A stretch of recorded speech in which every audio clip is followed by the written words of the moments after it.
Many black men are complaining about the fact that, you know, it's too many women that are not talking and acting feminine. And I hear brothers complaining about this in the Dallas, Fort Worth area.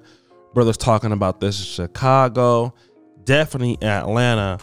But I think the king of this issue is New York City, especially, you know, in the boroughs, the Bronx, Harlem, Brooklyn, to name a few. For whatever reason, sisters out there, you know, they really have a hard time talking to men in a respectful tone.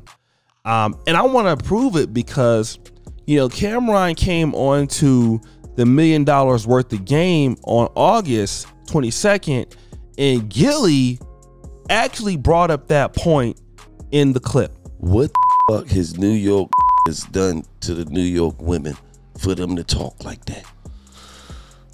Listen, don't nobody on planet Earth talk to a grown man like a woman from New York. Listen, man, they slow. You don't understand. I think we thought at one time. I just told you that a little while ago before I told you about my shorty in Philly. That sexy. Do you know who it up, man? When we was younger enough, I'm gonna say for the 90s, and it might have been late 80s, early 90s. Apache had a song called man, and I need with my I need her. And like, oh, shorty got the door knockers on with the bandana and little Timbs and shit. And we was like, yeah, that's why I want one of those. Until you get outside of New York and be like, I never want one of those ever again. But you know, that's a great question, Gil. I can't even tell you why, because they still doing it. They still, yo, suck my what? My go crazy. You a son. You know how I know you a no, you know how I know you a because your father with two F's too, not father. Because your father's a and your father's a no, that's his grandfather. That's not his father. Like, I know you won't do nothing. And then, dog, I used to talk to him on live. All right, so you guys heard about it there, right? Now, I want to actually show you guys this other clip of a brother having a skit about how New York women talk to men. We'll play that. You blew my jack up last night. Who left so much voicemails? You blocked me. You a whole but let me tell you something. You blocked me and stopped I wanted to come and your house or your car, your girl, I can. So I took a picture of your plate yesterday when I was at the hotel. I already sent it to my homegirl who the police. I already got the drop, the whole drop on you. Your name, your address, your social and everything. Wrong. You that out here making babies, asking and lying just to get some. What a lot I gotta get like it's everywhere. You could have anybody, but you chose me. This will bring you nothing but bad karma forever for the rest of your life. So I'm not even worried about retaliating against your silly ass. Understand that nothing you touch or nothing that you come into will work for you. You will forever be cursed. Know that. So guys, now we have that as a basis of an argument. We can kind of see how, you know, there is an issue with the communication. Doesn't make it right, and it's, you know, doesn't make it, you know, like a man should do something about it, but obviously that's the issue, okay? Now, let me kind of talk about what happened in New York City, all right? You have a 17-year-old young lady who is named Raylan Cameron. Beautiful young lady. She's inside a vacant apartment on October the 10th. Some guy by the name of Javon Duncan is 22, is trying to talk to the young lady. And I guess, you know, he's trying to advance on her. No, it's not working. He kind of advanced on her.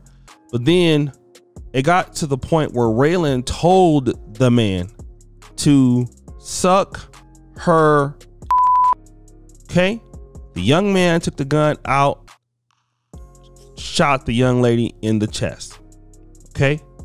And now I want to also say that basically a few weeks before that, the young man slapped her. So this is also a problem, right? But I do want to mention to this because obviously the young lady should still be living. Okay?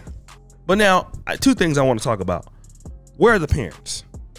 17-year-olds, I know they can do whatever they want to do. But now, she she shouldn't be in no vacant apartments at no parties with these Pookies and Ray Rays, right? That's number one. All right, Javon is like the mother said, is an animal, but there's something else that I want to talk about. All right, this talking to guys in that tonality, calling guys the B word, or telling guys to suck certain things, you gotta understand this. And you know, a lot of these young guys are not like the guys that came up in my generation. You know, some guys were masculine enough to, if a woman start talking crazy like that, to, you know, maybe walk away or engage in a physical, engage in like a verbal back and forth with a young woman, and that'd be it. But what's happening today with young men in today's time are less likely to see women as women. What do I mean? That they don't have the same sympathy as guys from our generation had towards young ladies. This is why a lot of young women are getting, in this time, in street culture, more attacked. Guys are having less sympathy for them and things like that. And so what I would, you know, always recommend, number one, make sure if you live in, you know, a neighborhood that don't have resources, you need to do the best job that you can to keep your daughters, especially if they're in their teens, because these dudes don't care, away from these guys. If you were, your father or your mother. And secondarily, you know, you need to understand that a lot of these guys are not mentally there. Okay? So when you say things to these guys, they're not mature enough to just take it on the chin. Some of these dudes are dealing with a lot of fragile egos, and just saying something like that, it really could make a situation bad. And I don't know how clear it is. She said, according to the article, she did say that, but it does seem to be a part of the culture that young women are telling guys stuff like this. And definitely this person, even if a woman does tell you that, you have no right to attack her or to hit her or to shoot her. But you dealing with dudes that got fragile egos. You dealing with dudes that are monsters. You know, and any little thing that you could say could make it worse. I would strongly encourage young ladies, do not tell dudes, if you walk away, walk away. Say, no, I'm not interested. Try to be as polite as you can and all of that. All right? So, and then keep your people away from these goddamn pajama parties, man. Keep your daughters away from these things. Because there's too many stories I'm hearing, these girls going to pajama parties, some little stupid boy or man is in there that shouldn't be there, and they end up shooting one of the girls. But guys, what do you think? It's your boy, O'Shea Duke Jackson, back at it again for another episode of The Celebrity Junk. Appreciate you for all that you do. Subscribe, hit the bell. I'm out.